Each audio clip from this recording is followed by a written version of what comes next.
When I was a personal trainer in New York City, I helped people lose weight. I called what we did fat loss at the time, because it seemed more accurate and objective, and positive, than weight loss, even though I still used what I now know to be inaccurate and coded language to discuss weight, bodies, and worth. My clients mostly just wanted to tone up, or lean out, or tighten up, or slim down. Sometimes they wanted to look better naked, or improve their body composition, or have their clothes fit better. Occasionally, they wanted to look healthy or look fit. All of these coded phrases meant that we had to add some muscle and subtract some fat from their bodies. All of these phrases implied that smaller bodies are better than larger bodies. I don't use phrases like this anymore. Sometimes, I helped people lose body fat in a healthy and sustainable way, through lifting heavy weights, making mindset changes, replacing old self-care habits with new ones, and unpacking fears and beliefs about what it means to prioritize self-care. There were times that this felt empowering for both my clients and myself, like when one client told me that he cooked healthy meals with his kids for the first time over the weekend and they talked about how certain foods fuel them better than others, or when another client told me that she finally felt confident enough to buy a Y outfit and go out dancing with her friends. I was proud of my clients' progress, both physically and mentally/emotionally as they achieved their goals. I even found fat loss empowering when my job was to help an already thin model or actress get down to a very thin size to walk a runway or red carpet, or when I got to help an already lean guy get ridiculously shredded for a shirtless role. I loved seeing my clients reach their goals, even when the methods we used to get there weren't particularly healthy or sustainable, because they were extremely purpose-driven and highly motivated. I told them what to do, they did it, they got great results, and they gave me all the credit. It was f***ing fun. The truth is that fat loss itself is an interesting puzzle, starting out easy for most people, and then getting harder and harder as a person's body fat percentage drops below their natural set point. I would always ask my clients, which trades do you want to make? Do you want to give up alcohol or dessert? Can you spend money on supplements and special food, or do we need to do this on the cheap? What mindset tricks will minimize the urge to give in to cravings? I liked the puzzle-solving aspect of fat loss, but among my trainer peers, I was already known as a bit of a rebel. I often refused to let my clients weigh themselves, banned most of them from doing cardio while we worked together, and didn't tell them what to eat. Instead of congratulating my clients on how great they looked as they lost weight, I focused on how hard they were working and how strong they were getting, and praised their internal qualities like humor, kindness, courage, and curiosity. I already knew something about helping people pursue and celebrate fat loss didn't sit right with me, but I hadn't figured out exactly what yet. That information crept in during sessions with my clients for whom fat loss didn't work. For a significant chunk of my clients, striving for fat loss led to all of the negative effects: fatigue, brain fog, lowered immune system, mood swings, and a decreased metabolism, without actually leading to weight loss. This was f***ing torture.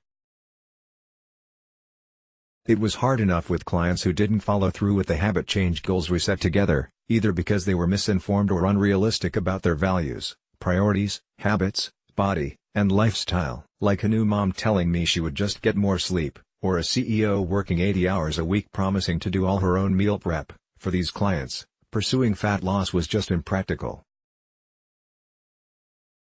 But due to the way our culture talks about fat loss, and, I'm ashamed to admit, the way that I also talk to them, these overstretched and overstressed clients blame themselves for failing to stick to their impractical plans.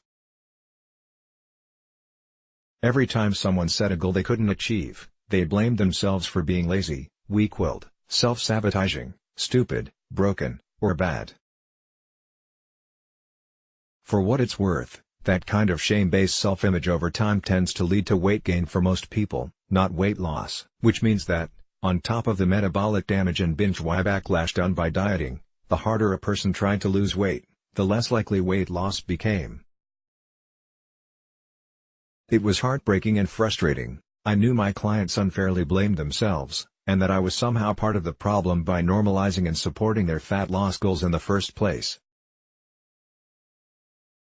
But that wasn't the worst of it. The worst was when a client followed all the rules, lived in what should have been a caloric deficit, worked their asses off in our sessions, and gave up things like whole food groups and social connection, all to reach their fat loss goals, and it just didn't work.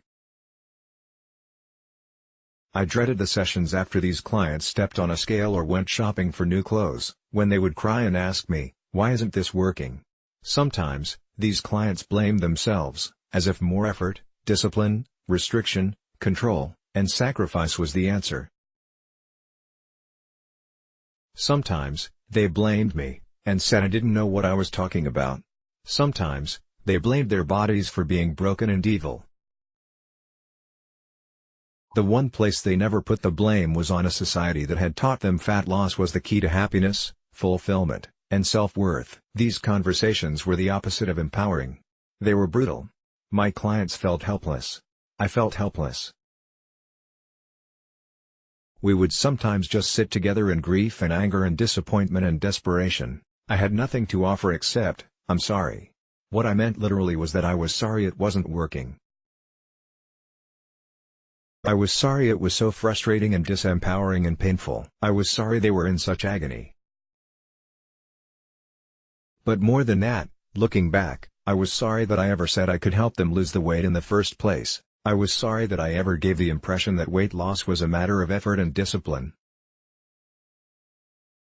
I was sorry my confidence and support seemed to reinforce the lie that fat loss was worth all this pain. What I know now is that striving to lose weight tends to decrease feelings of confidence and self-worth, and increase anxiety and insecurity in the majority of people. 95% of diets eventually fail, over half will gain back more weight in the end, and dieting decreases your metabolism, which makes it harder and harder for a lifelong dieter to carry a lower body weight. This is the situation my crying clients often found themselves in. Despite eating tiny amounts of healthy foods and living a super active lifestyle, years or decades of trying to lose weight prevented them from being able to lose weight. Striving for weight loss makes most people fatter, unhealthier, less happy, and far more critical of themselves. This paradox is exactly why I stopped helping people pursue fat loss, and eventually went on to get my life coaching certification and become a body confidence and self-acceptance coach. It's also why I teach my clients to stop trying to lose weight, even when they still really want to. This is totally normal. It's why I refuse to speak in coded language anymore, or to uphold the false idea that small bodies are better, healthier, or more attractive than large bodies. I refuse to support goals that I know only a small percentage of people can achieve, or to set my clients up to feel worse about themselves in the end. Let's block ads. Why?